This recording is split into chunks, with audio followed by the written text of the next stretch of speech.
स्वाध्याय 1.4 प्रश्न क्रमांक 1 ऋण 5/7 व ऋण 8/13 यांच्या दरम्यान असणारी परिमेय संख्या कोणती?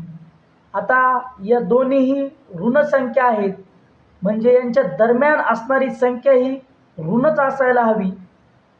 म्हणून पर्याय क्रमांक 3 आणि पर्याय क्रमांक 4, पर्याय क्रमांक 2 आणि पर्याय क्रमांक 3 ही उत्तरे येणार नाहीत. तर 4 किंवा 1 पैकी एक उत्तर असेल तर आपण ते शोधूयात. तर आता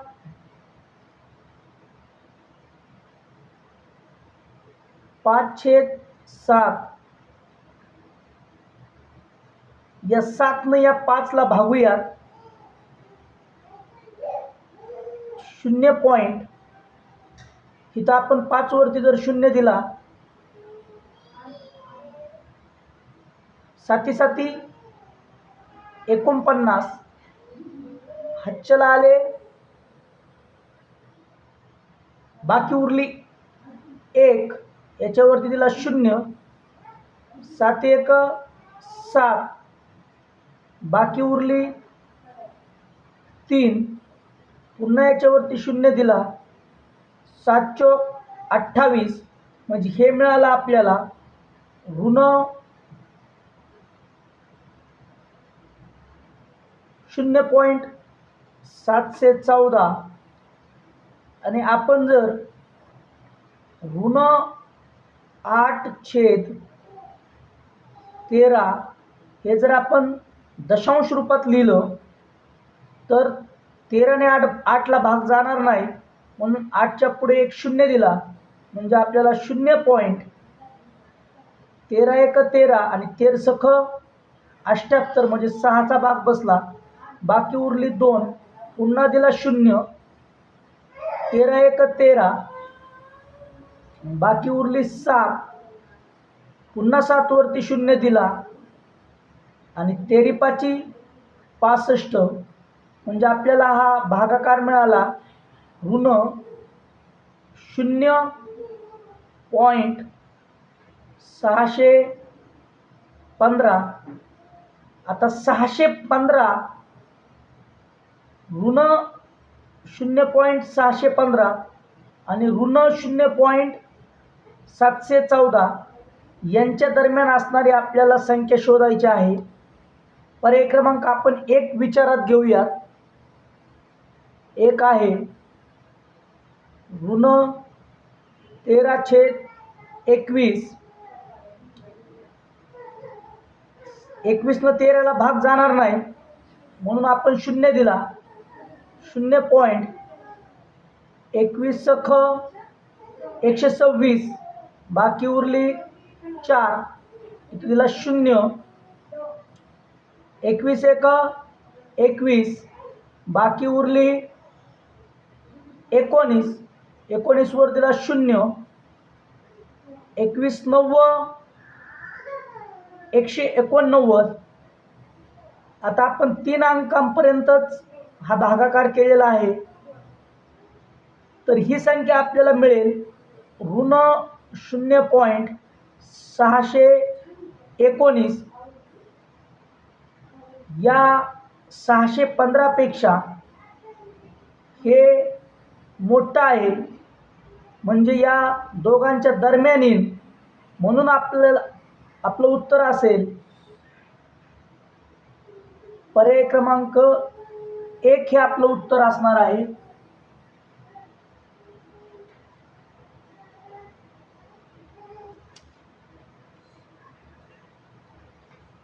प्रश्न क्रमांक 2 2/4 ऋण 5/9 7/3 आणि ऋण 6/2 या परिमेय संख्यापैकी कोणती संख्या पूर्णांक आहे? मग आधी आपण संख्या लिहून घेऊयात.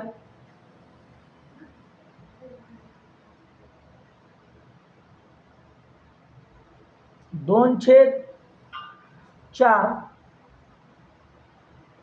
ऋण 5 ऋण 9 7 ऋण 3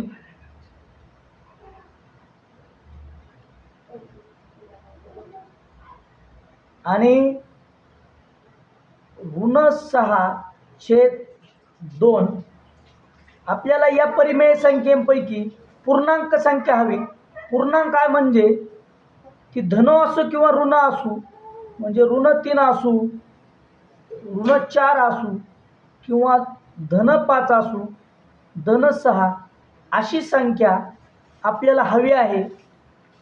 तर याला जर संक्षिप्त रूप दिलं, बे 2 4 1/2 मिळेल.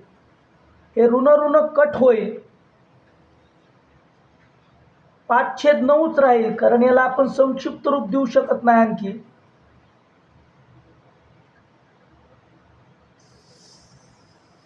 7/3 आणि बे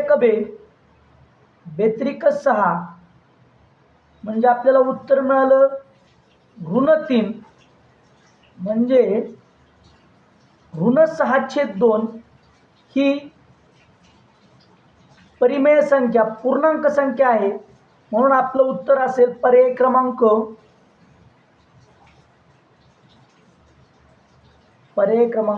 2 हे आपलं उत्तर असेल. प्रश्न क्रमांक 3, ज्या संख्येचे दशांश रूप अखंड व आवर्ती असते अशा संख्यांना टिंबटिंब व टिंबटिंब म्हणतात. 2 अचूक पर्याय निवडा. आता दशांश रूप आपल्याला अखंड पाहिजे आणि आवर्तीही पाहिजे. परिमेय संख्येचं दशांश रूप हे अखंड असेल तर ते आवर्ती असतं. म्हणून आपल्याला पर्याय 1 हे उत्तर मिळेल आणि पर्याय 4 हे उत्तर मिळेल. कारण वास्तव संख्यांचं दशांश रूप अखंड आणि आवर्ती असतं. पण थोडं या प्रश्नाबद्दल मला शंका आहे. अपरिमेय संख्येचं दशांश रूप हे अखंड असतं, परंतु ते आवर्ती कधीच नसतं, अनावर्ती असतं ते. वास्तव संख्येमध्ये परिमेय व अपरिमेय या दोन्ही संख्या येतात. म्हणून वास्तव संख्येपैकी दिलेली संख्या जर परिमेय संख्या असेल तरच त्याचं दशांश रूप हे अखंड व आवर्ती असू शकतं, आणि जर अपरिमेय संख्या असेल तर त्याचं दशांश रूप अखंड व अनावर्ती असतं, म्हणजे आवर्ती कधीच नसतं. तर आपण प्रश्न क्रमांक 3चे पर्याय 1 आणि 4 ही 2 अशी उत्तरं मिळतील.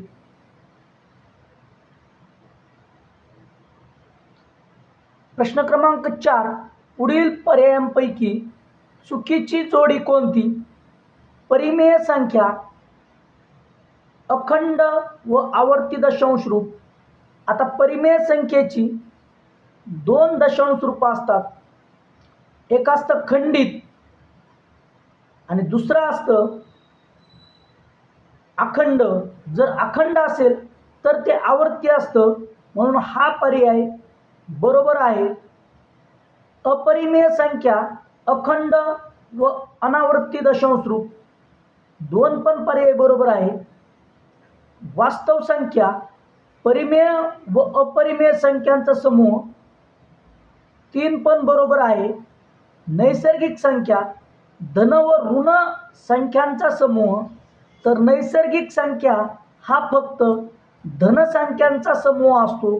नैसर्गिक संख्यांमध्ये ऋण संख्या येत नाही, तसेच शून्य सुद्धा येत नाही. नैसर्गिक संख्यांची सुरुवात ही 1 या अंकापासून होते आणि सर्वात मोठी नैसर्गिक संख्या आपण सांगू शकत नाही. म्हणून पर्याय क्रमांक 4 हा पर्याय चुकीचा असेल. प्रश्न क्रमांक 5 बघूया. ज्या संख्येचे दशांश रूप अखंड असते परंतु आवर्ती नसते त्या संख्येला टिंबटिंब व टिंबटिंब म्हणतात. जर दशांश रूप अखंड असतं परंतु आवर्ती नसते, हे अपरिमेय संख्येचं दशांश रूप असतं, म्हणजे ते अनावर्ती असतं. परिमेय संख्येचं दशांश रूप अखंड असेल तर ते आवर्तीच असलं पाहिजे, तरच ती परिमेय संख्या असू शकते. म्हणजे पर्याय क्रमांक 2 एक बरोबर असेल आणि पर्याय क्रमांक 3 एक बरोबर असेल. या पण प्रश्नाबद्दल मला थोडा संशय वाटतो, कारण वास्तव संख्येमध्ये परिमेय संख्या आणि अपरिमेय संख्या येतात, परंतु आपण 5 या प्रश्नाचं उत्तर 2 आणि 3 हे बरोबर आहेत असे समजू. प्रश्न क्रमांक 6, पुढीलपैकी अखंड आवर्ती संख्या कोणती? जर एखादी संख्या अखंड आवर्ती असेल तर ती निश्चितपणानं परिमेय संख्या असते. तर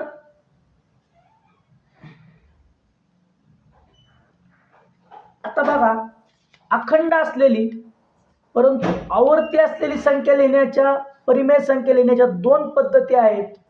एक तर जो अंक पुन्हा पुन्हा आवर्ती होतो किंवा रिपीट होतो दशांश रूपातील, त्याच्यावरती असा टिंब देतात. किंवा एखाद्या अंकांचा समूह जर आवर्ती होत असेल, रिपीट होत असेल, तर त्याच्यावरती अशी रेष ओढली जाते त्या अंकांवरती. समजा 7, 5 आणि 3 हे अंक जर आवर्ती होत असतील तर त्याच्यावरती ही रेष ओढली जाते, याला बार म्हणतात. म्हणजे पर्याय क्रमांक 1 हे उत्तर आपलं बरोबर असेल. पर्याय क्रमांक 2 ही सुद्धा परिमेय संख्या आहे, परंतु हे परिमेय संख्येचं खंडित रूप आहे, कारण इथं भागाकाराची क्रिया ही पूर्ण झालेली आहे. पर्याय क्रमांक 3 मध्ये पण भागाकाराची क्रिया पूर्ण होते, हे परिमेय संख्येचं खंडित रूप आहे. पर्याय क्रमांक 4 या ठिकाणी सुद्धा भागाकाराची क्रिया पूर्ण होते, म्हणून हे खंडित रूप आहे परिमेय संख्येचं. अखंड आवर्ती इथं ही बार रेषा दिलेली आहे.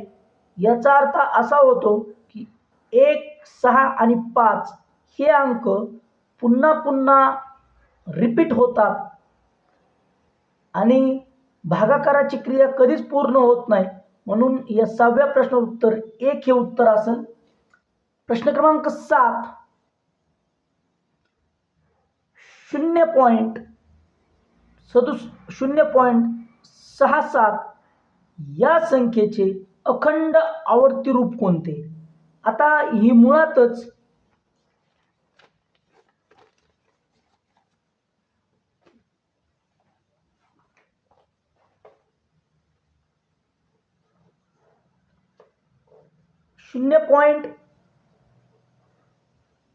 .67 ही जी परिमेय संख्या आहे, हे परिमेय संख्येचं खंडित दशांश रूप आहे.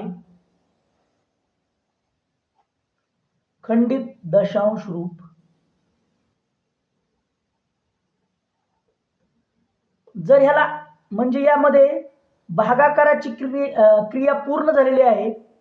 जर ह्याला अखंड आवर्ती रूपामध्ये रूपांतर करायचं असेल तर आपण 0.67 आणि 1 शून्य देतो आणि त्याच्यावरती असा टिंब देतो, तेव्हा ही संख्या अखंड आवर्ती रूपामध्ये रूपांतरित होते.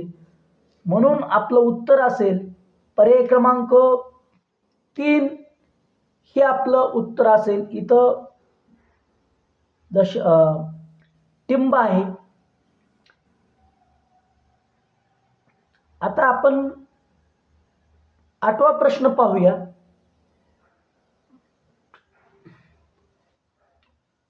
पुढीलपैकी परिमेय संख्या कोणती?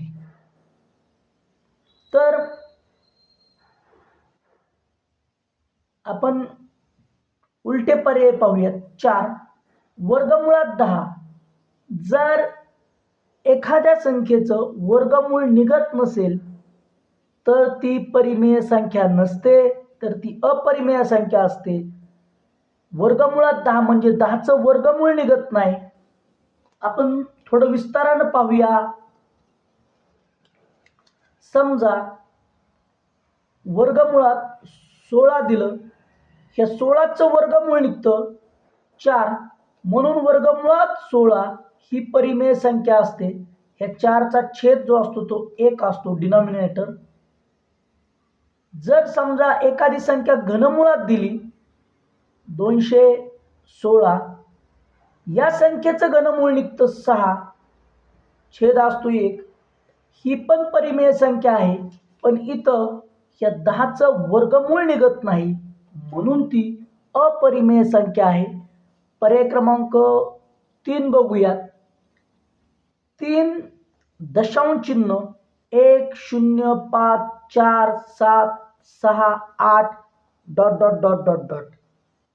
तर दशांश चिन्हानंतरनं जे अंक आलेले आहेत ते कुठंही रिपीट झालेले नाहीत, किंवा त्यातला कोणताही अंक शेवटचा अंक रिपीट झालेला नाही, किंवा अंकांचा एक गट तो सुद्धा रिपीट झालेला नाही. या ठिकाणी भागाकाराची क्रिया पूर्ण झालेली नाही आणि अंक किंवा अंकाचा गट पण रिपीट झालेला नाही, म्हणून ही अपरिमेय संख्या आहे. 2 पर्याय बघितला की वर्गमुळात 5, याचं पण आपल्याला वर्गमूळ काढता येत नाही, म्हणून ही सुद्धा अपरिमेय संख्या आहे. आपल्याला परिमेय संख्या शोधायची आहे. तर 1.35 इथं भागाकाराची क्रिया पूर्ण झालेली आहे. हे परिमेय संख्येचं खंडित दशांश रूप आहे, म्हणून पर्याय क्रमांक 1 हे उत्तर बरोबर असेल.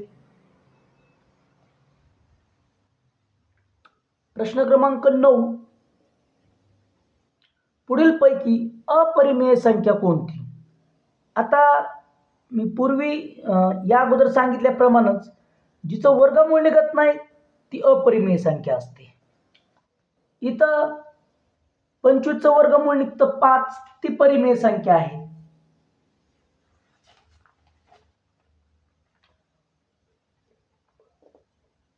आता ही जी आहे ऋण 27/5 म्हणजे आपल्याला ती p/q या रूपात ही संख्या लिहिता येते.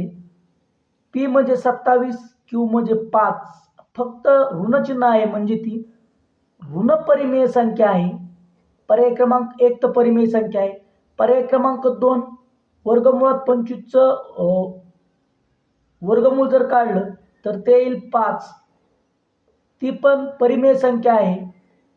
चौथी जर संख्या बघितली 10 दशांश चिन्ह 05 आवर्ती म्हणजे आवर्ती 05, किंवा याच्यावरती 05 वरती रेष आहे बार, म्हणजे आपण ही संख्या अशी लिहू शकतो 10 दशांश चिन्ह 05 05 05 डॉट डॉट डॉट. कारण हे परिमेय संख्येचं अखंड व आवर्ती रूप आहे. हा 0 आणि 5 या अंकांचा गट पुन्हा पुन्हा आवर्ती होतो, म्हणून ही पण परिमेय संख्या आहे. फक्त पर्याय क्रमांक 3 ही परिमेय संख्या नाही, ती अपरिमेय संख्या आहे, कारण हिचा आपण वर्गमूळ काढू शकत नाही √5चं.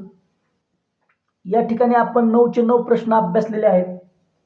तुम्हाला ही पद्धत, माझी शिकवण्याची पद्धत कशी वाटली ते तुम्ही नक्की कमेंट करून सांगा आणि माझ्या चॅनलला सबस्क्राईब करा. धन्यवाद.